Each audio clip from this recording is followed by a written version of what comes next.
Seja muito bem-vindo, seja muito bem-vinda à Live D20, onde aos domingos a gente conversa sobre medicamento, alimentação e exercício físico no tratamento de quem tem diabetes.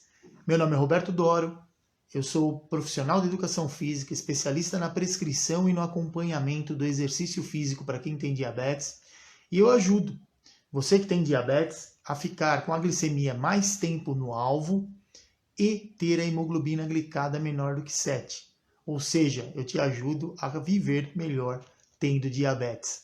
E eu sei bem o que você sente, já que eu tenho diabetes tipo 1 há mais de 40 anos. Então a gente sabe aí os desafios diários que nós temos com relação a ter um bom controle do diabetes. Eu falo desafios porque desafios são o seu grau de atenção, o seu conhecimento, que eu sempre falo para vocês aqui nas lives, né? O conhecimento, ele salva. Então, não adianta você medir a glicemia e não saber o que você vai fazer da sua vida. Não adianta você tomar um medicamento e achar que isso controlou o seu diabetes. Então, a gente sabe que é um conjunto. Esse conjunto está baseado em 3 pilares no tratamento do diabetes, que é exatamente a parte do tratamento medicamentoso, o controle alimentar e o exercício físico. Quando você consegue entender esses 3 pilares e de que maneira cada um deles vai ajudar no controle do seu diabetes, você consegue sim ter uma melhor qualidade de vida. E esses dias ainda teve uma pessoa que estava conversando comigo, que ele falou assim, não, 99% é a alimentação. Mas só a alimentação não vai conseguir tratar o seu diabetes. Existe ainda, a gente sabe que o maior percentual de pessoas, na população de pessoas que tem diabetes tipo 2. E o diabetes tipo 2, ele é uma doença que ela começa aumentando ali a resistência à ação da insulina, então aos poucos ela vai se instalando. Então dependendo do momento que foi feito o diagnóstico, de quanto ainda o seu corpo, de você que tem diabetes tipo 2, consegue produzir de insulina, talvez um período ainda você consiga fazer um bom controle do diabetes só controlando com a alimentação. Mas, a partir do momento que começa a entrar com o medicamento, usa ali a alimentação, usa o exercício, pode ser sim que às vezes em algum momento até tire o medicamento. Ou em algum momento entre com insulina. É isso que quem tem diabetes tem que entender. Não quer dizer que usar insulina é ruim, determinado medicamento é ruim. Não, é a questão de momento. Avalia como está o tratamento, através de um exame que chama hemoglobina glicada. Depois um dia a gente faz aí uma live de 20 só para falar sobre isso, mas a hemoglobina glicada é o exame referencial. A hemoglobina glicada está lá com percentual menor do que 7%, está com bom controle do diabetes. A minha hemoglobina glicada está 9, está 10, quer dizer que o controle do diabetes não está bom. E o que a gente pode fazer para controlar o diabetes? Exatamente juntar esses 3 pilares. Tomar lá um medicamento, ou no meu caso, né, quem tem diabetes tipo 1, aí, aplicar a insulina, controlar a alimentação através da contagem de carboidrato, através de selecionar qual alimento você vai consumir e também, junto com isso, sim, fazer o exercício físico. Dessa maneira, a gente consegue sim ter um ótimo controle do diabetes e, claro, uma ótima qualidade de vida. Eu quero agradecer também aqui a quem mandou perguntas, né? Que eu sempre coloco as caixinhas de pergunta para serem respondidas aqui durante a live. Então, foram mandadas aí perguntas, eu selecionei algumas que a gente vai responder aqui hoje. E eu também quero dizer que daqui a pouco a gente vai ter aí a companhia, né, do Tiago Montanha, né? Ele foi aluno meu na graduação, na pós-graduação, então é um profissional de educação física aí, que ele vai vir justamente para conversar com a gente aqui na live de 20 de hoje, com relação à segurança que a gente tem como diabético de frequentar a academia. Né? Isso aí é uma coisa boa para a gente, né? Porque a gente sabe que muitos aí estão com medo em relação a isso. Então daqui a pouco a gente vai conversar com o Montanha, tô vendo que ele já está aqui acompanhando a gente. E antes disso eu vou responder, né, algumas perguntas que nos foram feitas com relação que eu peço para vocês participarem do diabetes você no controle, né, na questão relacionada à live D20. Então, uma pergunta que foi mandada aqui, que a gente ouve bastante, a maior parte das pessoas que têm diabetes tem muita dúvida em relação ao que comer. O que eu vou comer? Então, uma das primeiras perguntas que foram feitas lá, que eu achei bacana trazer aqui para vocês hoje, é exatamente a pessoa pergunta o seguinte: quais frutas quem tem diabetes pode comer? Então, aonde a gente precisa entender essa situação? Por que a gente fala tanto do monitoramento, de medir a glicemia? Não adianta quem tem diabetes, diabetes tipo 1, diabetes gestacional, diabetes tipo 2, medir a glicemia só de manhã. Aquele ali é só um dos valores, para a gente ver se o medicamento que a gente está tomando, lá o que foi tomado à noite, ele fez o efeito necessário para que de manhã a gente tenha aí uma boa glicemia. Aquele ali é só um valor referencial, ele não é o valor que vai valer aí para o dia inteiro, para o período inteiro. Então, isso é algo que a gente precisa, sim, entender como portador de diabetes. Então, para cada vez que a gente mede a glicemia, eu medi a glicemia antes de comer. Por que eu faço isso? Exatamente para a gente saber quanto de carboidrato a gente vai poder comer naquela refeição. Então, fruta, normalmente, é comum a gente comer entre as refeições. Só que é interessante a gente entender assim, qual fruta? Todas as frutas terão como componente dela um monossacarídeo, que é chamado de frutose. Então, é o tipo de carboidrato que tem na fruta. É o que deixa a fruta geralmente docinha. Claro que as frutas ácidas, então limão, muitas vezes, ele tem, além de ter uma quantidade menor ali também de frutose, ele também é ácido, então tira um pouco a nossa sensação em relação ao carboidrato que tem naquele alimento. Mas ele tem também. Então, todas as frutas têm. Agora, existe uma fruta que tem mais, que tem menos? Existe. Mas, de uma maneira geral, o que a gente tem com relação às frutas, né? Boa noite aí pro pessoal que tá chegando aí, a Pet, boa noite. Pati, né? Boa noite. Teve alguém que também tinha dado boa noite aqui, ó. A Eli, né? Sejam aí muito bem-vindas, né? Então, com relação às frutas, todas têm carboidrato. Algumas um pouco mais, outras um pouco menos, mas de uma maneira geral, elas sempre terão em torno aí de 10 gramas de carboidrato. Então, por exemplo, você vai comer uma banana. Banana geralmente tem 8, 10, às vezes dependendo do tipo da banana, tem umas que tem 12 gramas de carboidrato. Então, como referência, o que você pode usar? Cada fruta que eu estou comendo, uma maçã, uma pera, normalmente em torno aí de 8 a 10 gramas de carboidrato. Para ficar mais fácil para a gente fazer a conta, vamos fazer o seguinte, 10 gramas de carboidrato. O que quer dizer isso para eu que tenho diabetes e vou comer aquela fruta que tem 10 gramas de carboidrato? Para cada quantidade de carboidrato que contém nos alimentos, a gente espera que esse carboidrato, claro, ele vai chegar lá no sangue e vai virar açúcar, isso acontece. Agora, quanto vai chegar de açúcar e o quanto vai impactar no valor da minha glicemia? Então, a conta referencial que a gente faz, qual é? Cada 15 gramas, você comeu arroz, cada colher de arroz tem em torno de 5 gramas de carboidrato. Então, se eu como 3 colheres de arroz, eu somo 15 gramas de carboidrato. Quanto esses 15 gramas de carboidrato vão aumentar a minha glicemia? Se prevê um aumento entre 40 e 50 miligramas por decilitro lá no sangue. Então, a gente tem que entender o quê? Se eu comi 3 colheres de arroz, que somou 15 gramas de carboidrato, eu espero que haja um aumento na minha glicemia em torno de 50. Então, se na hora que eu fui comer estava 100, eu sei que depois que eu comi vai chegar a 150.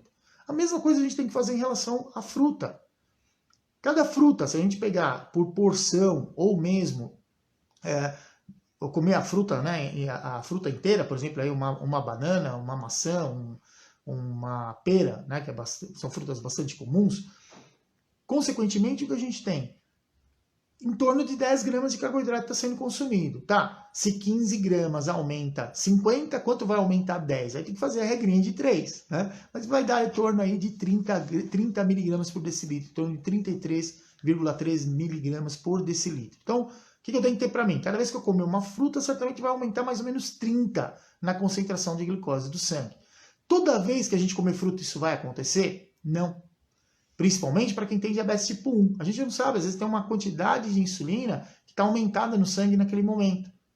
E aí certamente vai aumentar menos. Ou vai haver um momento que tem só a basal ali fazendo efeito. Então pode ser que aumente mais. Mas como valor referencial, para controlar a quantidade, você pode usar essa referência. Muitas vezes as pessoas falam assim, mas e na melancia? Né? A melancia, ela tem também, né, carboidrato, claro, tem glicose, mas ela é uma fruta que tem bastante água, então, de certa maneira, uma fatia de melancia, ela não vai ter uma diferença muito grande.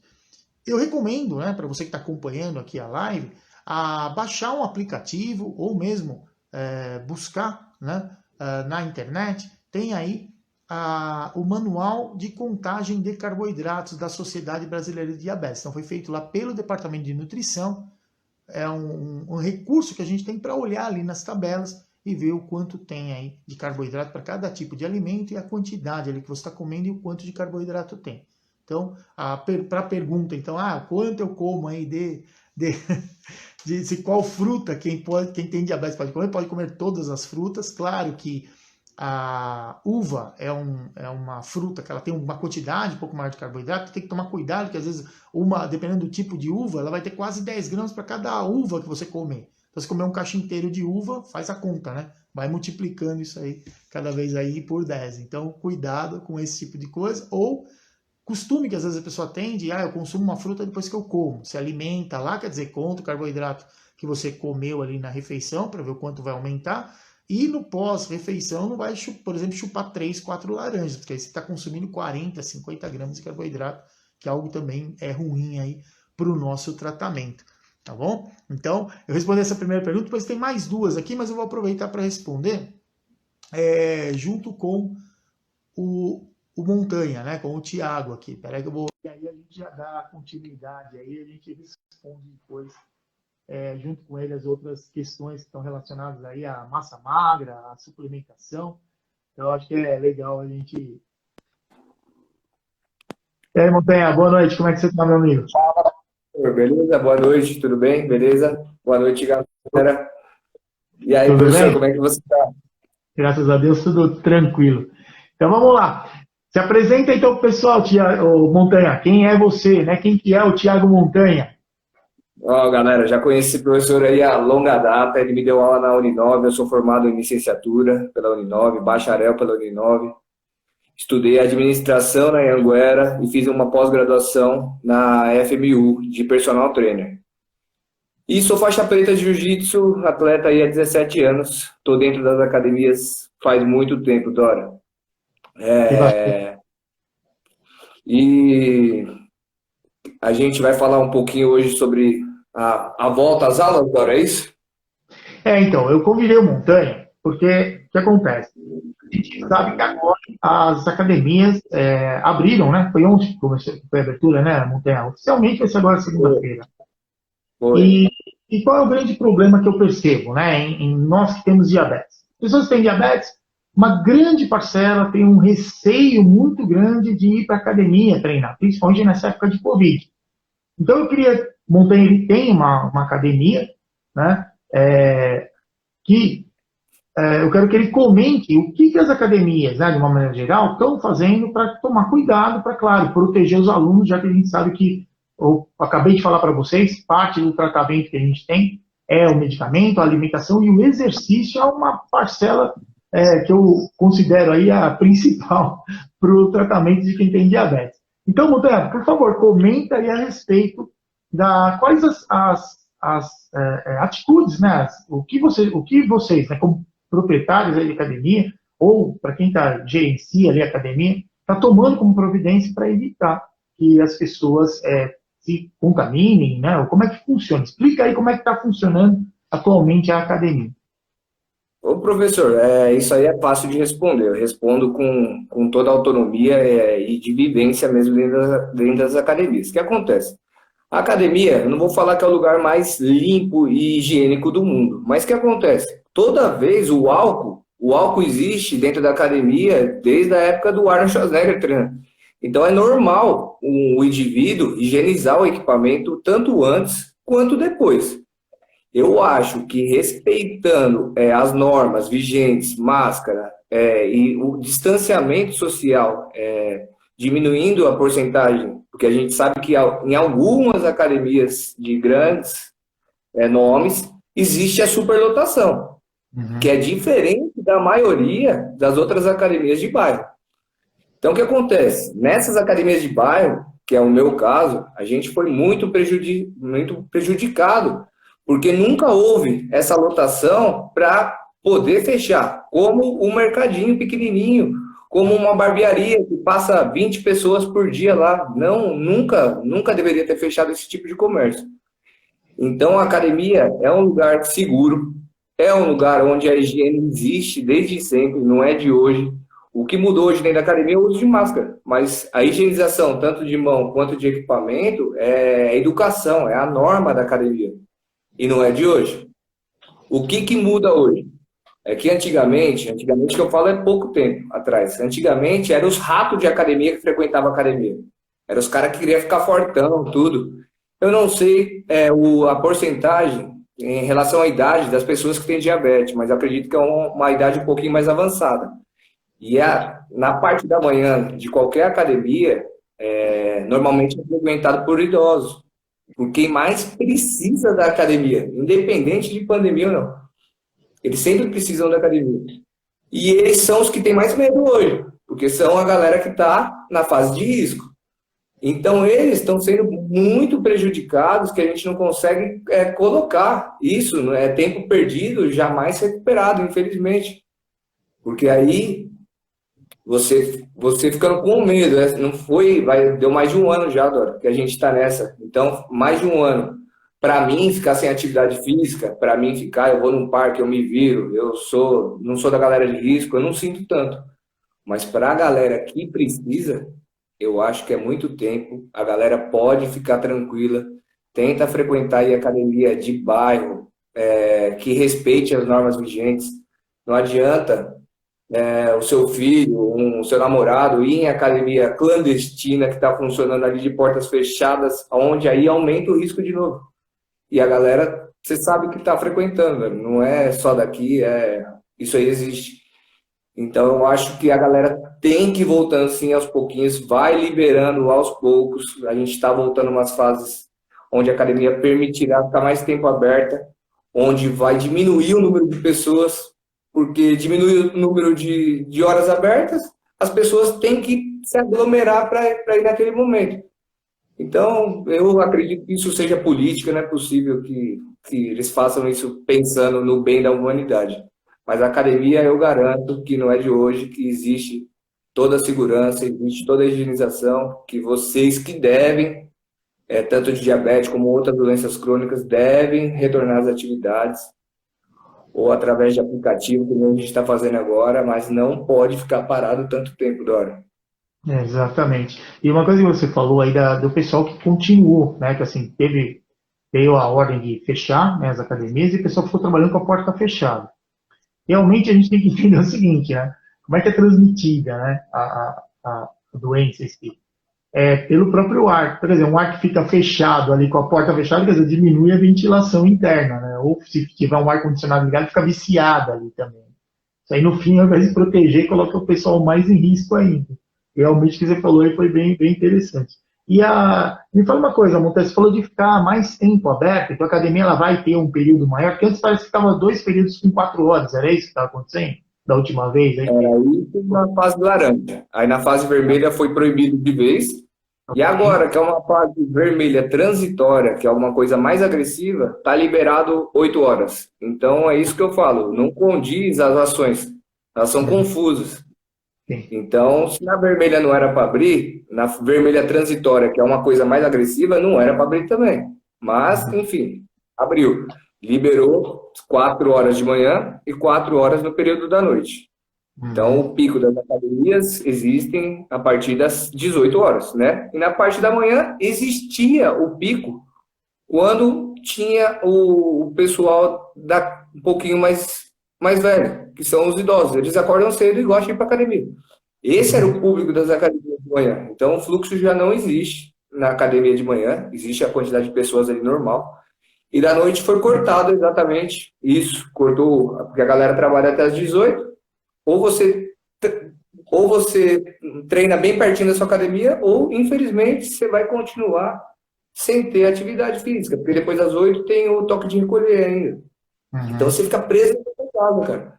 Então, por isso que eu ressalto, eu tenho academia, eu sei da importância de estar ali dentro dos aparelhos, que faz diversos movimentos articulares, mas um aplicativo, ter alguém para conversar, alguém para instruir, eu acho que ainda é a melhor solução do que não fazer nada, Dan. Isso é que eu sempre comento, né? Que o pessoal fala assim, eu tenho diabetes, preciso fazer exercício, mas eu não gosto de fazer exercício. Quer dizer, gosto de fazer exercício, vai pelo menos andar, né? Então, assim, andar vai resolver a situação? Comparando com quem está parado, vai ser melhor. mas né, se puder fazer exercício orientado, sem dúvida alguma, o resultado ele é muito melhor. Quanto a isso, não tem o que a gente comentar, mas a linha é essa. E outra coisa, Monteiro, que eu acho que é importante você falar também, por exemplo, cada academia, pela área que ela tem disponível, ela tem lá um número máximo de pessoas. Atualmente, com a abertura, aí, como é que está esse controle aí? Qual o percentual? Pode ir metade das pessoas, menos da metade? Como é que está esse controle de volume de pessoas que vão poder frequentar nesses 2 períodos com 4 horas aí aberto? Ó, Dora, são de 25% da capacidade. Entendi. Então, é 1/4 do total de pessoas. Se for, No total de pessoas. se o máximo conseguir lá for 100, para ficar mais fácil aí para entender, dá para ir no máximo 25, é isso? 25 Exatamente. pessoas. Entendi. Só que tem um outro dado legal aqui, Dora, que eu peguei. Uhum. 40% das academias fecharam É, no Brasil. isso aí não tem como. Então, saiu as pessoas dentro da academia, é óbvio, e as academias fecharam. Então, o retorno, não só nas academias, né, o retorno no geral, vai gerar de novo as pequenas aglomerações que eu falei que existe dentro de algumas redes de academia, né, não de todas. Mas o volume lá vai ser muito grande, porque fechou muita academia, Heitor. 40% das academias aí fecharam. Isso é triste porque é algo que afeta diretamente a nossa área como profissional de educação física, né? Porque a academia é um local onde a gente pode trabalhar, o parque é outro, e esses tempos aí estava com a academia fechada e o parque fechado também. Então, e os condomínios proibindo a entrada para você fazer o trabalho dentro do condomínio, mesmo como personal. Então, realmente foi e está sendo, né, um período bastante desafiador para o profissional de educação física esse momento, porque está realmente bastante complicada essa situação. E eu entendo. Uhum. Pode falar. Então, o que você está falando, o que me preocupa agora é essa situação, né? Quer dizer, ainda tem um número menor de locais para as pessoas poderem treinar, né? Algo que, ao invés Exatamente. de ajudar. E a galera, os parques fecharam, que nem você falou, fechou coisas que é gigante. Como que vai ter uma lotação em um parque, Dora? Mesmo lotado, cabe mais gente. Porque tá no distanciamento correto, né? Que são 2 metros para cada lado. Um parque, se você pegar o tamanho do Vila Lobos, quantas pessoas cabem a cada 4 metros quadrados? Cabe um monte. E é a atividade física que sobe um pouquinho a imunidade, que é o que vai te proteger de adquirir um vírus, do sedentarismo. Eu falei, hoje o público, não é os ratos de academia que pega o galão em casa, se vira, agacha na cadeira. O que acontece? Hoje é a galera que precisa tanto através de uma doença crônica, que é o que você está explicando hoje a fundo, que é a diabetes, só que tem aquela galera que é da cabeça, que está tratando algo que é invisível, a gente não sabe onde está o problema. Então, indica exercício físico só por liberar um monte de hormônio que traz prazer àquela pessoa, mas ela tem crise de ansiedade, ela tem depressão. E aonde que ela vai extravasar? E ela perde o emprego, ou perde alguém da família, algum ente querido da família.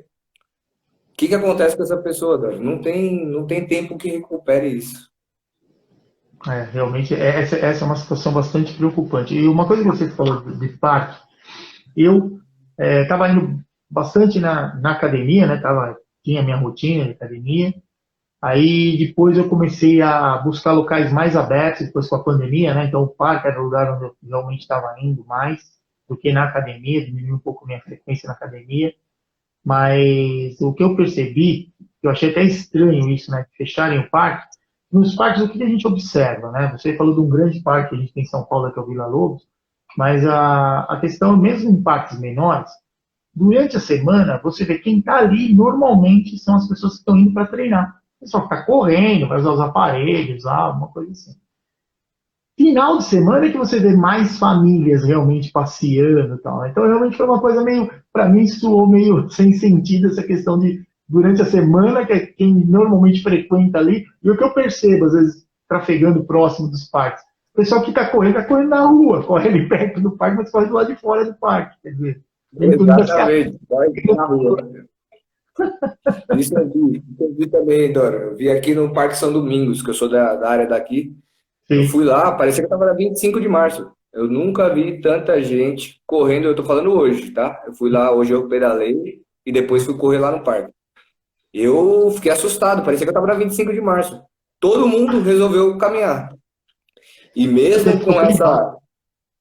mesmo com essa bomba de gente aí que parece que tá treinando lá, eu peguei hoje também um dado que 40% ainda da população ainda é sedentária. Então, É, sedentária é assim, dentro das academias estão de 3 a 5%, né? O restante faz corrida de rua, que já não entra nessa classe de sedentarismo. Mas 40% é sedentário ainda, Dora. Então, se a galera se conscientizar que é necessário, que é essencial a academia, o esporte, o lazer, né? Vai existir, deveria pelo menos existir em progressão aí, é igual a farmácia. Igual a farmácia. Você vai em cada. Tem uma farmáciazinha. A academia deveria ser igual a farmácia. Porque tem muito mais gente do lado de fora do que do lado de dentro. exatamente. E Exatamente. fechou. E ainda fechou muitas. É uma pena isso, né? É, eu tenho duas perguntas aqui que foram feitas para mim, né, para ser respondida na live de hoje. Então, eu deixei inclusive para responder com você. Eu acho que é legal a gente ter essa visão relacionada a você, né, que além do jiu-jitsu, você sempre trabalhou com trabalho de hipertrofia, coisas assim, e a visão, né, que você tem dentro da academia, e a gente colocar isso tanto para quem tem diabetes como para quem não tem. Eu acho que isso vai ser bastante rico, por isso que eu guardei essas duas perguntas aqui. Uma que eu achei interessante que foi feita é que a pessoa perguntou o seguinte: eu tenho diabetes tipo 1, eu estou perdendo massa magra, né? Estou perdendo massa muscular. O que eu posso fazer para corrigir isso? Então, vamos falar primeiro aí para quem tem diabetes, depois eu quero que você comente de uma maneira geral, porque uma coisa nós, como profissionais de educação física, temos certeza que está acontecendo. As pessoas não podem ir no parque, não estão muito mais tempo em casa o tempo inteiro, certamente estão sedentários, estão ganhando peso e, consequentemente, estão perdendo massa magra. Então, se é algo que está afetando, não é só quem tem diabetes, tipo 1, tipo 2, não importa, Exatamente. é no geral, né? Então, Você vamos já falar, tocou no ponto. não Na é? verdade, você já respondeu a pergunta, né? Mas vamos lá, bora. Então, o detalhe é assim: o que a gente tem que entender com relação ao diabetes? Por que quem tem diabetes começa a perder massa magra? Tirando esse momento especial que a gente está vivendo, ele não poder se movimentar. Mas vamos supor que você se movimente e tal. Por que você começa a perder massa magra? Normalmente está relacionado a um baixo controle metabólico. Então, o tratamento que você está fazendo, indo lá, o medicamento, a alimentação que você está fazendo, ou o exercício que esteja fazendo, ou talvez nem esteja fazendo, certamente está fazendo você ficar mais tempo em hiperglicemia. Então, quer dizer, glicemias acima de 180 miligramas por decilitro.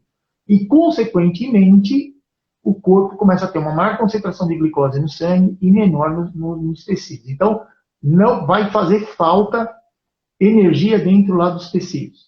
Consequentemente, o que o corpo faz? O fígado tenta produzir açúcar. E ele vai produzir açúcar do quê? Tirando realmente dos aminoácidos, que é a estrutura que forma a proteína no nosso corpo. Aonde a gente sente mais isso? Nos nossos músculos. Você percebe que você está emagrecendo e está perdendo músculo. Então, o primeiro detalhe é um dos recursos para corrigir isso aí. Vai estar diretamente ligado a, ao melhor controle do diabetes. Que melhor controle? Fazer, cada vez que você medir sua glicemia, fazer um controle do seu diabetes para que você consiga ficar a maior parte do tempo com a glicemia menor que 180, só que sem também ficar fazendo hipoglicemia. Então, o valor acima de 70 e menor do que 180. Dessa maneira, o organismo de quem tem diabetes vai funcionar muito parecido com o organismo de quem não tem diabetes. Então, o primeiro passo é esse: controlar a variável diabetes. Segundo, a alimentação. Entender que para você ter resultado, vai ter que associar o exercício com a alimentação. Na alimentação, você, se possível, em cada alimentação que você fizer, incluir lá, normalmente, na maior parte das refeições que a gente faz, a gente vai ter um pouquinho de gordura, um pouquinho de carboidrato, um pouquinho de proteína. Mas sempre se preocupe em ter proteína, seja proteína animal, proteína vegetal, não importa, um alimento que tenha proteína em cada refeição que você fizer. Então você vai disponibilizar um pouco mais de proteína no corpo, com a glicemia melhor controlada, você começa a ter uma parte aí sendo usada para fazer síntese proteica e não usar esses aminoácidos para virar açúcar lá no nosso sistema. E a terceira parte, que é a parte mais importante, que é o treino. Não adianta querer ganhar massa magra e correr para isso acontecer. Isso nunca vai acontecer. Vai ter que fazer treino de força. E aí, agora eu quero ver aí os comentários do Montanha em relação a isso, Montanha. Para quem está perdendo massa magra aí, em relação a essa parte, né, se você quiser complementar a parte que eu falei aí fora o controle do diabetes, ó, a parte da alimentação, a ingesta de proteína e o treinamento aí, fica à vontade. Eu acho que vou complementar, Dora, colocando a minha opinião aí, tá? Eu acho que você explicou, é uma aula sua, é fantástico, ver você explicando sobre a doença, a gente vê que você tem o domínio total sobre o que você está falando. Eu acho assim, que eu ia falar sobre o pump muscular, então o fato de você estar treinando todo dia deixa seu braço mais inchadinho do que ele realmente é. Ele não é daquele tamanho, fica o pumpzinho, por mais que dê o descanso de 24 horas, todo dia você está exercitando ele. O pumpzinho, o estresse muscular de você treinar na sua casa é diferente do estresse muscular que você faz na academia. Lá você consegue puxar em diversos ângulos diferentes, com cargas super elevadas. Em casa, a gente fala que, levando até a falha cresce. Lógico que cresce, mas quantas opções você tem em casa? Você tem a flexão e o agachamento. Você vai ficar fazendo agachamento até amanhecer, se você for uma pessoa treinada. Então, eu ia falar sobre o estresse muscular e o pump. São dois pontos. E outro ponto que eu acho importante, você não consegue dizer simplesmente que você está perdendo massa muscular por se olhar no espelho. Você precisa de uma avaliação de bioimpedância ou uma avaliação com a pincinha, que eu esqueci o nome agora. Qual que é o nome, Dória? Adipômetro. Adipômetro. Então, com o adipômetro, você consegue mensurar se realmente você está perdendo massa muscular ou se você está perdendo peso no geral. Então, eu acho que o pump, a avaliação, que é o principal aí, tem que ver quem disse que está perdendo massa muscular, se foi através de uma avaliação ou se foi através do achômetro, né? E eu acho que aí sim a gente pode falar de perca de massa muscular, porque sem a avaliação fica difícil mensurar isso aí, a gente só fica se olhando no espelho. No espelho eu acredito que seja mais a falta do pump e a falta do estresse muscular do que realmente de massa muscular, né? Que aí assim, a pessoa realmente não colocou com base no que, né? Porque eu faço essas caixinhas de pergunta, a pessoa vai lá e põe a pergunta e ela vem crua, né? Eu não tenho como ficar conversando muitas vezes para pegar mais detalhes. Mas levando em consideração que as pessoas com diabetes, de uma maneira geral, nesse momento que a gente está passando, estão tendendo a ficar com o controle metabólico mais desajustado, então eu parto do pressuposto como sendo possível, sim, isso está acontecendo, né? Então, é bem provável, provável. Só que que você está falando realmente é verdade, a gente não tem referência, né? Mas, assim, vamos colocar que realmente, antes da pessoa fazer uma afirmação dessa, de certa maneira, a pessoa precisa, assim, ter... Tem alguém... Eu faço avaliação de bioimpedância na academia, né, Dor? E por isso que eu tô falando. Às vezes eu recebo aluno da minha idade, 33, 40 anos. Eu falo, quantas vezes você fez isso aqui na sua vida toda? Quantas vezes você fez? Uhum. Ele, eu fiz uma no meu trabalho. Às vezes você vê que é mentira, mas muitas vezes a pessoa não fez nenhuma nunca.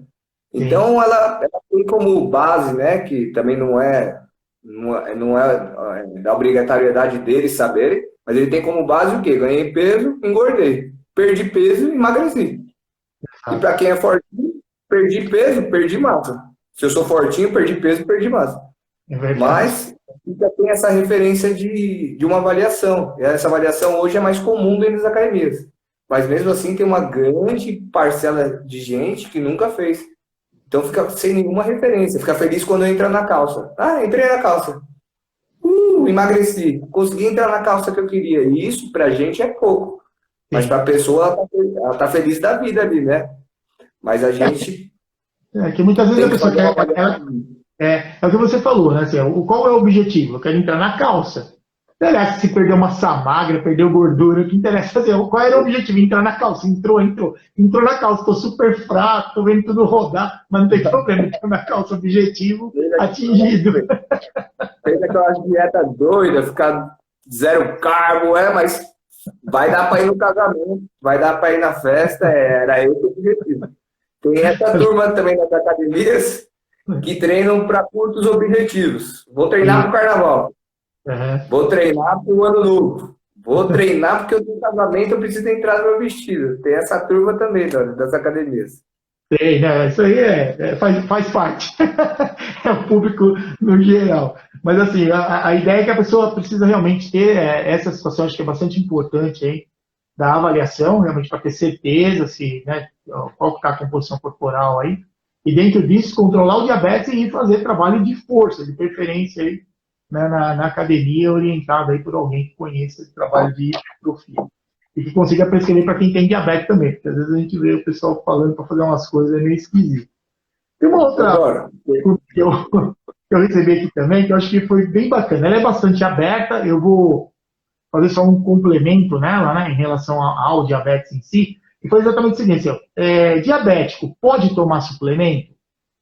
Então, uma coisa que a gente precisa entender é o seguinte, qual a função do exercício no tratamento de quem tem diabetes? Querendo ou não, vai cair a glicemia. Então, assim, o risco de fazer hipoglicemia durante, ou no final, ou horas após o final, ele aumenta bastante para quem tem diabetes, principalmente para quem usa insulina, seja a insulina basal ou que usa aí os bolos de correção, as insulinas rápidas. Então, o detalhe é, suplemento, a gente tem que entender que suplemento, eu até entendo que talvez a pergunta, a grande maioria das pessoas pergunta por questão de suplementos proteicos, mas a gente tem que entender que suplemento, ele vem para completar. Então, suprir, exatamente, ele vem assim, o que você está comendo, faz efeito? Está fazendo efeito? Não, de acordo com o meu gasto energético, por exemplo, relacionado ao treinamento, ao exercício, eu não estou conseguindo comer a quantidade adequada para poder suprir. Então, eu tenho um déficit. Esse déficit ele é complementado pelo suplemento, que pode ser um suplemento proteico, pode ser um suplemento para ganho de massa, que tem uma quantidade maior de carboidrato, pode ser um suplemento de vitaminas e minerais também. Então, quando eu falo assim, suplemento para quem tem diabetes, de primeiro momento, outro dia eu vi uma postagem de alguém da nutrição que eu acompanho, que eu achei muito engraçado, ele estava repostando uma postagem que foi feita por um profissional de nutrição, que ele falou assim, você só vai conseguir suplementar a partir do momento que você aprender a comer. Eu achei isso aí super importante, porque realmente, né, pessoal, você vai tirar, você que está na academia, você deve ouvir isso aí direto, né, o pessoal chega para treinar no primeiro dia de treino, professor, o que eu tomo aí para aumentar a massa, ou se quer emagrecer, o que eu tomo para emagrecer? Então, isso aí é... Toma vergonha na cara, né, e vem constante para a academia, come direitinho. Esse é o melhor que tem para tomar. Então, assim, é que na verdade, é o que a gente falou do resultado, do objetivo, né? O objetivo qual é? Eu quero entrar na calça. Não importa se pegar massa magra, se está vendo tudo rodar, porque fez dieta louca, entrou. Então, isso aí entra meio nessa situação. A pessoa quer, num curto espaço de tempo, ter um resultado maravilhoso. Né? Então, acho que a primeira coisa que precisa entender é isso. Dentro dos vários suplementos que a gente tem, é muito comum, isso aí até tem um episódio que eu passei que foi engraçado, eu fui numa loja de suplementos para fazer uma parceria, porque eu estava formando um grupo de corredores na Associação de Diabetes do ABC, só em 2006, 2007, acho que 2007. E eu fui numa loja de suplementos para conversar se a pessoa queria fazer uma parceria para a gente, para fornecer os suplementos de carboidrato. Aí ele olhou para mim, ainda olhou e falou, cara, você vai dar doce para quem tem diabetes? Eu falei, é basicamente isso. Então, assim, você acredita? É uma coisa que é meio sem sentido, né? Para quem não conhece, fica meio assustado. Mas o detalhe vai fazer um exercício. Estava treinando o pessoal para correr longas distâncias, né? Com ele. O pessoal correu, iniciou com 5, depois foram para 10, depois a gente correu a São Silvestre, né? 15 quilômetros. Teve pessoas que eu treinei ali para correr meia maratona. Então, quer dizer, o pessoal correu aí longas distâncias. Quando você faz exercício por um período assim, vai cair a glicemia. Então não tem jeito. Tem que suplementar, tem que consumir carboidrato, seja pelo isotônico ou pelo próprio suplemento. Então, essa pergunta assim, diabético pode suplementar? dependendo da situação, ele não só pode como ele deve, principalmente com suplementos com carboidrato. Esse é o primeiro ponto que a gente tem. Aí a gente entra num segundo ponto, que é a questão relacionada a realmente precisa da suplementação, porque isso é uma coisa que, para nós, como profissionais de educação física, foge um pouco da nossa área, porque quem que vai determinar isso? Claro, como o Montanha comentou, se a gente faz, você faz uma avaliação física hoje, a pessoa está treinando, você não é o percentual de gordura, tem massa magra. Passou um período, reavaliou, viu que a perda de massa magra foi muito elevada dentro dos padrões que a gente tem com o treinamento, você sabe que obrigatoriamente vai ter que passar por um nutricionista para refazer a dieta. Ou, no caso, o nutricionista avaliar se precisa ou não da suplementação, aí no caso proteica ou suplementação mesmo, muitas vezes energética, para evitar que se use os aminoácidos para gerar energia. Então, dentro desse padrão, para quem tem diabetes, a gente tem um outro detalhe técnico, que é, muitas vezes, a gente sabe que é o aumento de, mesmo o consumo, numa quantidade muito superior ao que é necessário para o nosso organismo, de alimentos com proteína, vai fazer com que isso sobrecarregue tanto a função do nosso fígado, como também dos nossos rins. E a gente sabe que quem tem diabetes e já tem algum problema renal, precisa começar a ficar atento sobre isso. O que a gente tem de trabalho publicado? Para quem tem diabetes, principalmente diabetes tipo 2, e usa creatina, a creatina, junto com o treinamento de força, aumentou a força dessas pessoas, melhorou a translocação da proteína que tira açúcar lá do sangue e traz para dentro dos músculos, né, dos tecidos, que é o GLUT4, e não teve nenhum problema renal. Inclusive, um dos trabalhos que eu andei vendo aí há um tempo atrás, eles mostraram que tinham pessoas que, inclusive, estavam já com proteinúria, quer dizer, tinha perda lá de proteína pela urina, já estava tendo uma indicação de diminuição na taxa de filtragem glomerular, quer dizer, o rim já não estava trabalhando do jeito que é considerado normal, já tinha alteração, mas mesmo para essas pessoas não teve nenhuma alteração aí na função renal. Então, o que eu entendo para quem tem diabetes, suplementar com carboidrato, seja com alimento, com uma bebida que contenha açúcar, isso é normal a gente fazer quando o exercício está envolvido. Agora, suplementação, principalmente proteica, primeiro é importante, um nutricionista que consiga avaliar se há realmente essa necessidade, ou então conversar também com o seu médico, para ver se tem algum problema relacionado à parte, principalmente renal, que pode vir a se agravar em relação a isso. Sem contar o outro detalhe que eu quero que agora o Montanha comente também, que é justamente a qualidade do suplemento que a gente tem no mercado. Porque a maioria deles você vai comprar um pote que muitas vezes é um comprimido lá, ou mesmo é um componente em pó. Você não sabe exatamente o que tem moído ali naquele pó. Então, por favor, Montanha, comenta aí pro pessoal de uma maneira geral, aí, como é que é. Galera, em relação ao suplemento é bem complicado mesmo, existe inúmeras marcas, a gente vê quando fazem os testes, uns reprovam, não importa o motivo que reprovam, uns reprovam para mais, então se eu tenho de repente uma pedra no rim, alguma coisa, o número de proteína meu tá bem calculadinho, eu não posso errar para mais também, para justamente não sobrecarregar nada. Então, suplemento, infelizmente, é uma coisa que é se desconfiar. É difícil você vê quando fazem testes, acontece vários ser reprovados, um por estar a mais, outros por estarem a menos, ou às vezes nem condiz o produto que está lá dentro com a embalagem aqui fora, que é o pior. E você tocou aí numa coisa aí, professor, que eu acho interessante, mesmo sendo já bastante martelado, na lenda da creatina. Desde quando eu me entendo por gente aí, desde quando eu entrei na academia, é creatina, pedra no rim. Creatina, pedra no rim, creatina, pedra no rim, creatina, pedra no rim. Então, para diabético aí, eles se preocupam mais, mas não que as pessoas não diabéticas não se preocupem também. Se possível, eu queria que você explicasse aí para a galera aí do que é feito o cálculo renal lá, que não tem nada a ver com a creatina, que nosso corpo, inclusive, produz um pouquinho de creatinina. A gente toma um suplemento para suprir a necessidade que eu estou tendo de ter um ganho de força, hidratar o meu músculo e ter a hipertrofia muscular, mas a gente já produz isso. Então, a Uhum. creatina é um pouquinho a mais, mas não existe estudo no mundo que fala com que a creatina dá pedra no rim.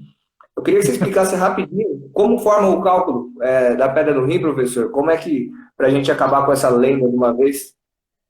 Bom, vamos primeiro entender o seguinte, que realmente, né, inclusive nesse estudo que eu falei que tinha um pessoal que estava com a taxa de filtragem glomerular lá alterada, que eles colocam, né, que apesar da creatinina ela aumentar, isso aí aumenta mesmo, né, a gente faz o exercício, aumenta a creatinina que está envolvida na degradação da creatina no nosso organismo, isso aí faz parte, é um processo fisiológico.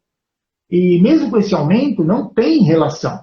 E a creatina, cara, é engraçado. Eu fui fazer a pós-graduação em fisiologia do exercício em 98, e foi quando eu li o primeiro artigo sobre creatina, né, que era o parecer do American College of Sports Medicine. Eles falando do que se tinha até aquela época. Bem, desde então o pessoal tenta produzir tudo quanto é coisa para tentar crucificar a creatina. Eu não sei porque a creatina é tão perseguida assim, mas de qualquer maneira, até hoje, não vi nada, a não ser que a pessoa tenha predisposição. Já que você falou, a pessoa já vem já com algum problema, aí, claro, né?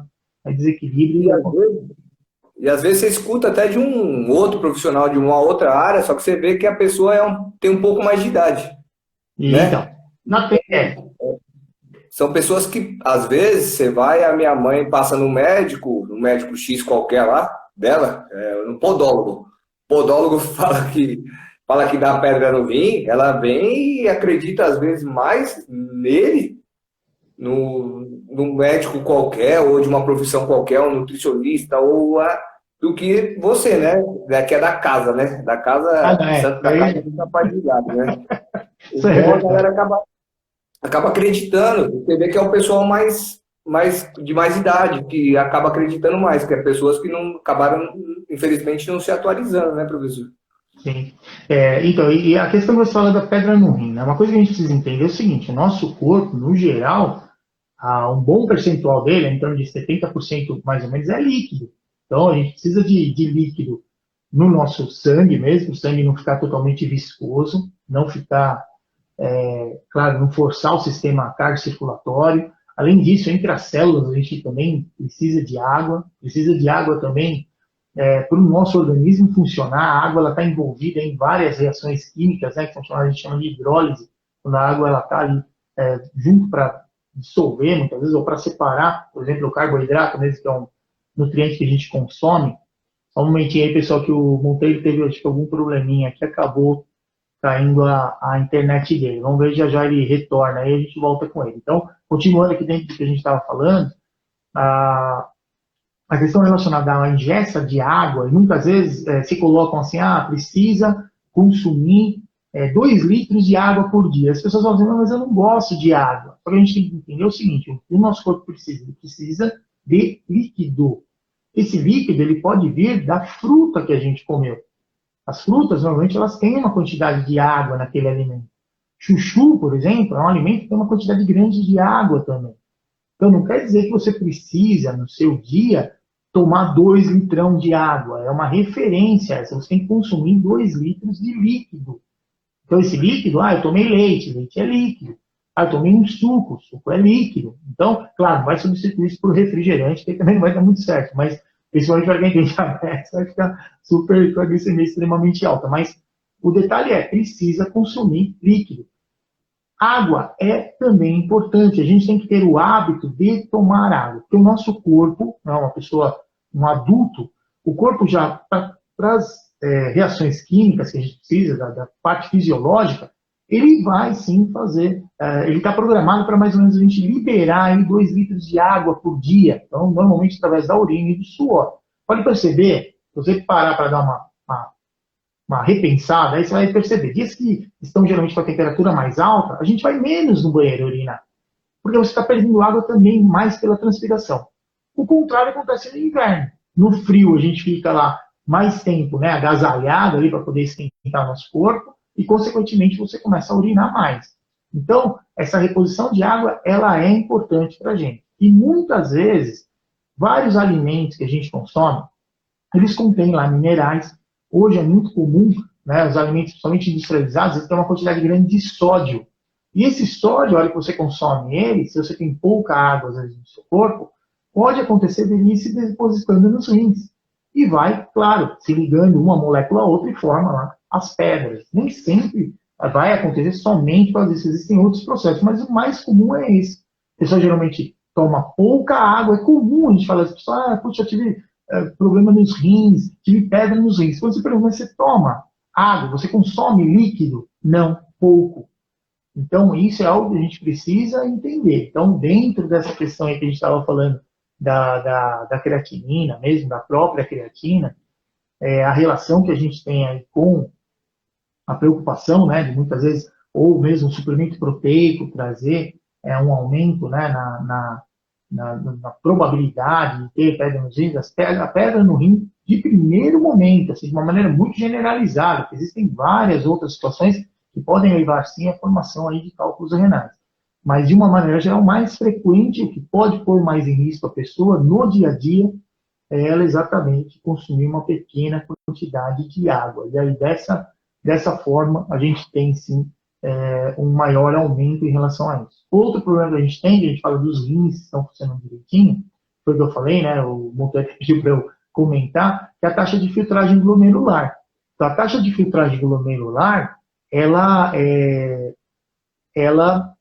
faz com que o indivíduo com diabetes, ou mesmo sem diabetes, tem alguma alteração renal, é feito um cálculo. Então, isso aí é o médico que tem que fazer para depois determinar se tem uma alteração, né, presente ou não na função aí dos rins. Tudo bem, Montanha? Deu uma caidinha aí? O que aconteceu? O amadorismo, acabou a bateria, meu. Tive que sair correndo. Não, tudo bem. É que assim, pela internet a gente tem esses detalhes, então que cai a rede, né, dá um problema ou outro. Então eu acabei, né? Então, enquanto você teve, né, buscando o carregador, né, então eu expliquei para o pessoal da questão da taxa de filtragem glomerular, que é o médico que faz isso, e eu falei um pouco da questão muitas vezes a formação de pedras no rins, ela está relacionada a uma baixa ingesta de líquidos diariamente, e que, como os alimentos industrializados têm uma grande quantidade de sódio, esse sódio ele vai se acumulando, ele não aguenta um pouco, a taxa de filtragem glomerular fica mais diminuída, que não tem quase líquido, né? Então isso aí muitas vezes favorece aí a formação que as pessoas conhecem, né, de pedra nos rins, tal, esses cálculos renais. Existem, claro, outras alterações, mas de uma maneira geral, é mais ou menos isso aí que a gente normalmente tem.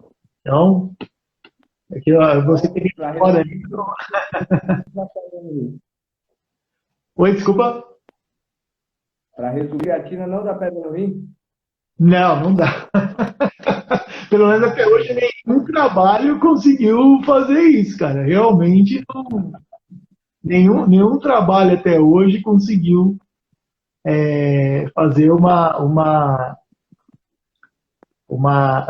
comprovar realmente que há essa relação. O que a gente percebe é muito mais o consumo de alimentos que são industrializados, que a gente sabe que normalmente extrapola a quantidade de sódio que a gente tem que consumir diariamente, e junto com uma dieta onde o indivíduo consome pouco líquido, acaba muitas vezes prejudicando a função renal, e que a médio e longo prazo pode levar assim, a essa questão de formação que o pessoal chama de pedra nos rins, esses cálculos renais. Né? Então, isso aí realmente acontece. Então, é algo que a gente precisa ficar realmente atento em relação a isso, mas assim, não tem nada que eu tenha lido até hoje, que é sempre o meu foco, né? Eu busco o que tem de uma maneira geral, então eu vejo lá, creatina de uma maneira geral, tem alguma alteração? Não tem. Aí eu vou procurar creatina no diabetes, para ser mais específico, mas de qualquer maneira não tem assim, nada que até hoje, que eu tenha conhecimento, pelo menos que tenha sido publicado nesse sentido. Então, E existe um cálculo, né, professor, para saber quantos ml de água? Você lembra ele de cabeça para passar aí para a galera aí, de acordo com o peso? você fala para hidratação durante o exercício? Assim, o que... A hidratação no dia a dia. Então, de uma maneira geral, fisiologicamente, o indivíduo adulto, ele tende a liberar 2 litros de líquido por dia. Que foi o que, quando caiu a sua conexão, eu estava comentando sobre isso. O que acontece? 2 litros. Só que, às vezes, as pessoas entendem que ele tem que tomar 2 litros de água. E ele acaba ignorando os outros alimentos que contêm líquido. A gente tem que entender que é o líquido, de uma maneira geral. Então, se o indivíduo tomou, sei lá, consumiu um iogurte é líquido. Você está consumindo água. Tem água ali também. Uma melancia. Melancia, né? Ou exemplo, né, que tem bastante água aí. Então, mesmo fruta, de uma maneira geral, uma laranja, que seja, né? Uma maçã, tem bastante água, né, nesses alimentos. Então, quer dizer, esses alimentos, eles estão também contribuindo com o líquido, então nem sempre a pessoa precisa ter aquela aversão toda de, eu não gosto de tomar água. Se não tomar água, você acaba substituindo, né? Claro, não dá para comparar, né, o quanto você vai consumir, por exemplo, de quantidade, né, de líquido comendo uma maçã ou chupando uma laranja comparado com um copo com água, né? No copo você está tomando 100% ali de líquido, mas o detalhe é assim, tem que levar isso também em consideração, não precisa exatamente ficar preocupado em só consumir a água. O que tem que entender é que o nosso corpo, a grande maior parte dele é água. E quando a gente vai fazer exercício, a gente tem que lembrar que antes de fazer o exercício, é sempre bom consumir aí um meio litro de água, né, uns 500 ml de água. Cada copo, se tiver 200 ml, aí 2 copos e meio, mais ou menos, né, de água, antes de começar.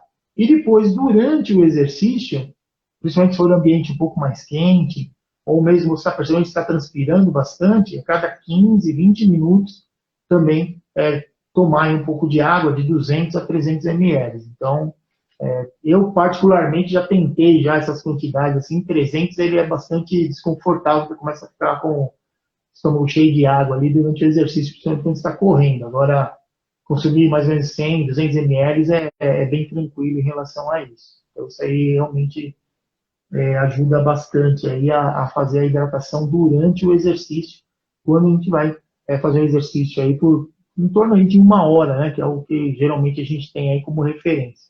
Não sei o que aconteceu aqui, o Monteiro tinha falado que tinha acabado a bateria dele, não sei se...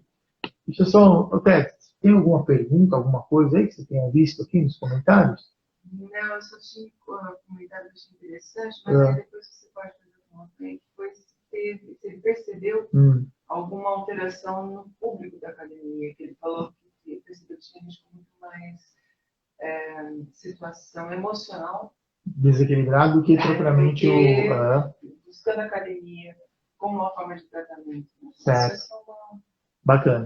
Peraí que o Monteiro está voltando aqui, mas legal, vou perguntar para ele aqui essa observação aí bem bacana. Só um momentinho aqui, pessoal, vamos aguardar o Monteiro. Aí, Monteiro. E aí, professor, deixa eu já cair aqui na janelinha aqui. Em torno de 1 hora aí, professor, também hoje é um detalhe que as academias aí estão permitindo a presença máxima do aluno durante 1 hora. A gente esqueceu de falar aquela hora lá, você tocou no assunto. Então, 1 hora de treino é o suficiente para a grande maioria, que não são aqueles ratos de academia, né, que a gente já falou no início. Para os ratos de academia, que tem um objetivo específico, de repente precisa mais de 1 hora. Mas para a grande maioria, 1 hora de treino é o suficiente. Entendi. E, Montanha, uma situação que a Estela estava comentando aqui, ela falou para mim que, você falou, né, das pessoas virem estar treinando por questão de parte emocional, né, da alteração da parte emocional. Você notou alguma alteração no público da academia nesse período, assim, com relação a essa parte de vir treinar e de repente comentar, falando, não, eu estou vindo treinar porque eu estou realmente passando por depressão, eu estou com uma crise de ansiedade, alguma coisa assim? Para você ver como são as coisas, professor, eu atendia alguns alunos que tinham crise de ansiedade. Então, eles não conseguiam ficar em lugares com bastante gente. Daqui a pouco eles ficavam desesperados, aceleravam o coração, saía correndo da academia, então a gente atendia esse público. Então, eles não gostavam de movimento, gostavam de uma academia mais tranquila, para ficar conversando. Então, só que na pandemia, que as coisas estão vazias, academias hoje está vazia relativamente, porque só pode 25%. Então, você imagina que esse público vai voltar. E isso não aconteceu, porque eles estão hoje com medo dentro de casa. E de repente foi o sedentarismo que pode ter levado ele para esse lado. E ele fica com medo hoje, está voltando para da onde surgiu, para a raiz, de repente, do problema. Onde deveria curar com a atividade física, ele está voltando, está retrocedendo para o problema, professor. Eu, pelo menos da minha particularidade minha aí, eu não estou mais atendendo essa galera aí que tinha crise de ansiedade, depressão. Eles deram uma sumida, deram uma afastada devido à pandemia mesmo. Entendi. Você tocou num assunto interessante. Claro, meu foco aqui é a questão relacionada ao diabetes, mas se a gente pegar essa situação, por exemplo, a pessoa que tem crise de ansiedade, né, que tem depressão, certamente esse momento, ele meio que, de certa maneira, desafiou mais ainda, né, essas pessoas. Ele tinha uma rotina, ele ia na academia, ele fazia algum... Aí, de repente, você tem que ficar enclausurado ali, né, dentro do ambiente com a sua família ali. Então, realmente, é uma situação que desafia bastante. Aí, só quem está envolvido...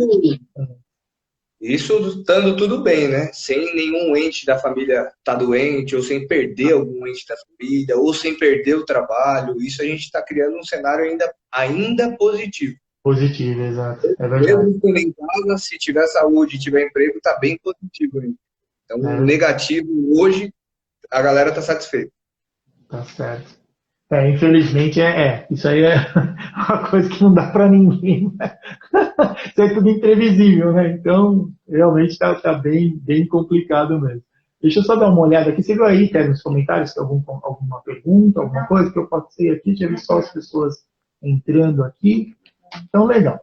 Montanha, então eu quero, né, a gente vai encerrando, então eu quero agradecer, né, a sua disponibilidade aí, pleno domingão à noite, né, vem trazer aí informação para a gente, né, em relação à academia. Esse é realmente um espaço que está tomando todos os cuidados aí para que quem tem, no caso, né, que o nosso público é quem tem diabetes, poder treinar, poder ter confiança aí do ambiente, que é uma situação segura, né, para estar aí treinando. E eu quero, por favor, né, se despeça aí do pessoal e fica aqui o meu agradecimento de você ter se disponibilizado aí para estar com a gente aqui hoje à noite. Valeu, professor, que isso, imagina, professor, além de ser meu professor aí, meu mestre, a gente é amigo, já fomos, inclusive, viajar juntos aí. Espero, quando passar essa crise, voltamos a fazer outras viagens de motoca. Professor, só notei um dado aqui e não tive a oportunidade de falar. Hoje, a gente acabou falando sobre diabetes, o que pode gerar diabetes? O sedentarismo é uma causa da diabetes? Sim, agora existe diabetes que você já nasce com ela, então não é. Mas o sedentarismo é uma causa. O sedentarismo é a causa de morte no Brasil, a maior causa de morte ainda no Brasil, porque leva para abre vários ramos para diversas doenças. E 30% das crianças e dos adolescentes hoje são obesos. Então você vê que sem a pandemia, 30% das crianças são obesas e adolescentes. O quanto isso vai refletir lá na frente? Quanto dessa porcentagem de crianças e adolescentes vai desenvolver uma diabetes lá na frente? Então, a atividade entra como precaução e como remédio. Exatamente. Certo? Certíssimo. E isso que você está falando é uma coisa assim, que o diabetes tipo 2, principalmente, que é o mais frequente na população, ele tem a predisposição que é genética. Então, quer dizer, a pessoa já tem predisposição a ter o problema. Então, o diabetes tipo 2, ele envolve a parte ambiental, que é o que nós, principalmente profissionais de educação física e outros profissionais de saúde, normalmente trabalham com a prevenção, que é exatamente a pessoa ser mais ativa, controlar o que come, se manter mais ou menos, né, no peso corporal adequado ali para ele.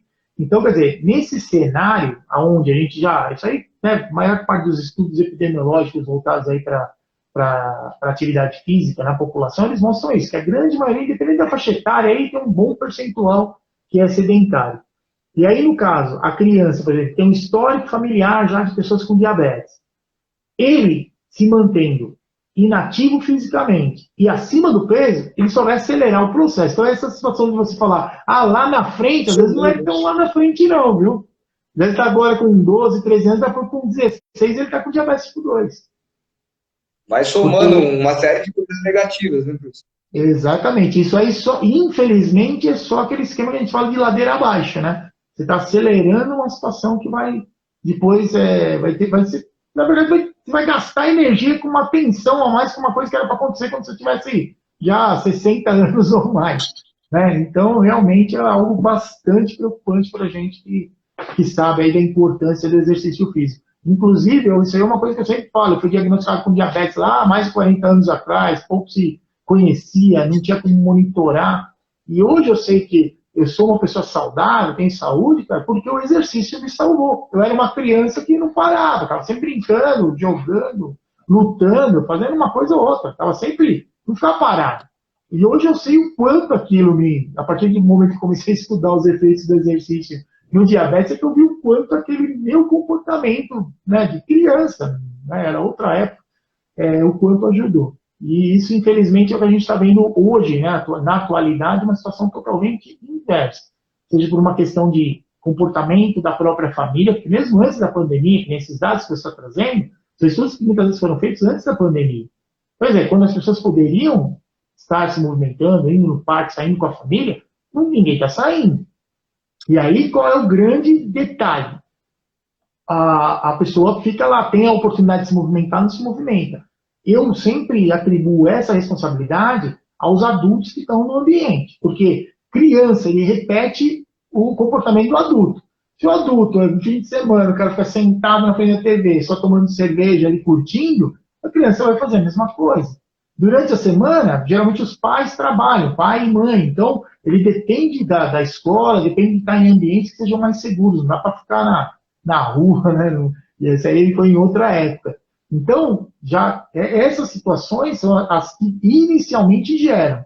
Aí agora, nessa situação que a gente está, quer dizer, todo mundo em casa, com menos espaço, esse tipo de coisa, a situação só tende a piorar. E eu entendo que é algo extremamente grave, porque só vai acelerar o aparecimento. E a gente está falando do diabetes, né? Mas a gente sabe que o ganho de peso excessivo leva a, além de maior resistência da insulina, uma maior reabsorção também de cálcio, porque aumenta a liberação de insulina, fica com hiperinsulinemia. Ela é uma grande quantidade de insulina circulando. E o indivíduo acaba ficando muitas vezes hipertenso. Então, olha como a coisa vai. Fica tá obeso, que já é um fator de risco, fica hipertenso, que é o segundo fator de risco, depois fica com diabetes tipo 2. Você quer o quê? Depois, tem muito estudo ainda, professor, aproveitando o gancho aí, tem muito estudo já falando que também aumenta a chance de desenvolver o câncer. Sim, Então, imagina. se você não tem potencial para convencer a outra pessoa a se movimentar, você fala, ó, você vai ter diabetes se você não se mexer. O cara fala, não vou me mexer. Você vai ter hipertensão se você não se mexer. O cara fala, não vou me mexer. Você vai ter colesterol se você não se mexer. Eu não vou fazer nada. Você fala, mano, você vai ter câncer. Se o cara, com esses argumentos, você não conseguir convencer esse cara a praticar atividade física, infelizmente é soldado perdido. Não tem mais argumento, cara, que você consiga botar esse cara para praticar atividade física, não colocar ele dentro da academia, fazer qualquer coisa. Sim. Professor, você tocou, vou pegar o ganchinho rapidinho, eu já me despeço da galera aqui. Você tocou no assunto, você se movimentava, mas que tecnologia você tinha? A tecnologia, a criança está chorando, dá o celular para a criança. Então começa dentro de casa, é uma coisa cega, é uma coisa inofensiva. Os pais fazem porque a criança chora. Me dá o celular, não dá. Ah, dá o celular para ele parar de chorar. Então começa com um pouco, aí chega a ponto, professor, que é onde eu queria chegar, chega a ponto de chegar uma mãe, ou um pai, ou um tio, não interessa quem, na academia lá, e vai com uma criança do lado, né? Fala, meu, esse moleque só come besteira. A criança com 2 anos. Fala, foi ele que fez a compra, foi ele que foi lá no Carrefour, lá, fez a compra, foi ele que passou o cartão de crédito dele. A culpa não é dele. Ele é uma criança, é um animalzinho ali. O que você der, ele come. Ele vai chorar, mas o que você der, ele come. É verdade. Então, é a realidade de hoje. Além da tecnologia, as mães, os pais, para se verem livres, dá o que a criança quer. Ah, eu tenho dó de falar não. Você tem dó hoje de falar não, mas você está dando uma diabetes para ele daqui a 15 anos. Não é melhor falar não hoje? né, professor? Exatamente. Então, é vergonhoso para mim, eu fico ouvindo com a cara tipo de ué, assim, o pai falando para mim, meu, essa criança só come besteira, só toma refrigerante. Toma refrigerante no café da manhã. E eu assim, tipo, minha vontade é dar um tapa em você, porque a culpa é sua, não é da criança, cara. A criança é o que menos tem culpa, É né? verdade. Realmente é. É sim.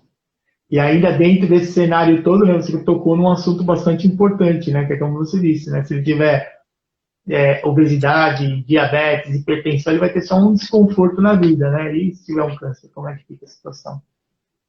Então aí é Exatamente. uma situação Começa com mais um triste. pouquinho lá, mas ninguém sabe o que esse pouquinho vai ser lá na frente, né, professor? Exato. Infelizmente é isso mesmo.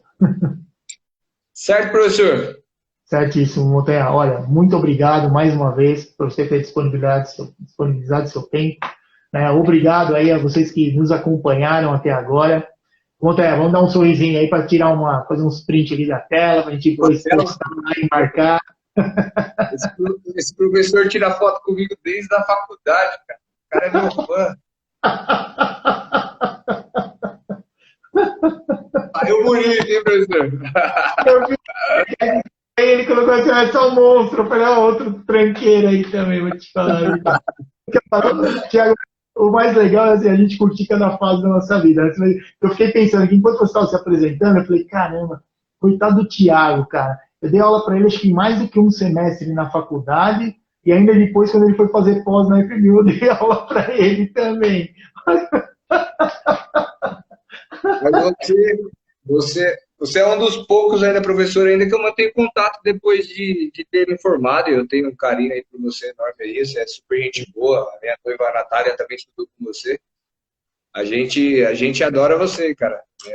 Você é super simpático aí. Eu sei que essa fase aí também atrapalhou um pouco nas universidades aí. Mas eu acredito que quando tudo isso passar, as coisas vão melhorar. Eu estava lendo, falaram que o auge das academias, o pump das academias no Brasil vai ser no ano de 2022. Porque a galera agora, né, a galera se conscientizou que a atividade física é essencial. Então, uns está por cabeça, outros está para desenvolver o shape, outros está para controlar a diabetes, outros está para controlar o cigarro, então cada um está por um motivo. Mas tem uma gama maior de gente tendo consciência e frequentando a academia do que há, sei lá, 3, 4 anos atrás. Sabe o que eu percebo também, Montanha? Assim, a gente tem uma situação onde o indivíduo está com tem a disponibilidade, tem um monte de academia, depois eu vou. Agora o que aconteceu? Travou todo mundo. Tá retesado ali, né? Tá represado. A hora que abrir a represa, velho, vai sair todo mundo correndo, vai todo mundo querer ir para os parques, para as academias, aí realmente é o que você falou, isso aí já está sendo previsto mesmo, vai ser um boom, os caras vão buscar, ninguém mais vai querer treinar em casa, tá de saco cheio de ficar em casa já. Vai querer ir para academia, ir para o clube, não importa, qualquer lugar. E outro detalhe, eu lembro que quando eu estudava, o Alexandre Evangelista, inclusive, falou, aulas online, vai ser o futuro. Sim. Porque você consegue atender, você não perde tempo para dar um personal lá, sair correndo, pegar seu carro, comer marmita na rua. Isso, vai ser o futuro. Uhum. E com a tendência veio a pandemia. Então, o futuro foi o presente. Foi antecipado. Então, fala aí para a galera aí, donos de academia, professores aí, aguentar essa fase que a gente está passando. E estuda, cara. Aproveita para fazer alguma coisa útil na pandemia, velho. Você nunca teve tanto tempo, que nem eu falo, se a gente está 6 meses em casa, você nunca teve tanto tempo na sua vida à toa. Então, dedica ali um pouquinho, vai ler um artigo, põe como meta aí, lê um artigo por dia, vê um canal de alguém que você admira aí no YouTube, lê tendência, porque a única coisa que ninguém pode tirar de você é seu conhecimento. Exatamente. Então, estuda que você nunca vai se arrepender de ter estudado, cara. Eu estou até estudando outras línguas, né? O inglês aqui por conta. Eu consigo estudar 3, 4 horas de inglês por conta. Se você colocar aí que eu consiga manter isso aí um ano inteiro, 4 vezes 300 dias, são 1.200 horas. Exatamente. Então, é muito mais do que um curso pago no final de um ano. Sem dúvida. Então dá para aproveitar bem o tempo aí e saúde, qualidade de vida vai ser o foco aí de todo mundo. 2022 vai dar um pump aí na vida dos personagens, academia, no geral aí do público fitness. Mas é isso aí mesmo. Tenho certeza que isso realmente vai acontecer. E é o que eu sempre penso, né? Quando a gente quer, você vai lá e faz, né? Se não quer, fica dando desculpinha. Então não adianta. É por aí mesmo que a gente vai. Então é isso aí, pessoal. Muito obrigado. Então, obrigado, Montanha, por você ter participado aí com a gente. Foi muito bacana aí as informações que você trouxe. Então, agradeço a você que acompanhou a gente até agora. E lembre-se que para você ter um bom controle do diabetes, não existe outra maneira. Se você tiver pré-diabetes, a única coisa que vai te prevenir de ficar realmente com diabetes é exercício e controle da alimentação. Não tem, já fizeram trabalhos tomando remédio, um grupo tomou remédio, outro fez exercício e controle da alimentação, quem controlou a alimentação e fez exercício, diminuiu muito mais, diminuiu em 58% o risco de ficar com diabetes. E se você já tem diabetes, o detalhe quer conviver bem com diabetes?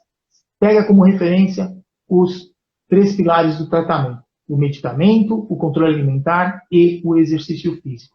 E tenha em mente que o conhecimento salva. Quando a gente sabe o que fazer, normalmente, você certamente, como dizia um professor amigo meu, né, o professor José Carlos, que no fim era o diretor de ensino lá na Uninove, no tempo que eu estive lá, ele foi professor meu na graduação. Ele sempre falava, ele falou, não quer dizer que você fazendo exercício você vai viver mais, mas pode ter certeza que você vai viver melhor. Então, pessoal, é isso. Muito obrigado. Né? Lembre-se aí que o conhecimento salva e que trata bem o diabetes é o medicamento, o exercício e também o controle alimentar. Então é isso aí. Muito obrigado. Uma boa semana aí para vocês. A gente se encontra, então, na semana que vem, na próxima Live D20. Um abraço, até mais. Valeu, galera. Boa noite, obrigado aí. Valeu, Doro. Boa noite. Boa Valeu, noite. até a próxima. Até a próxima. Valeu.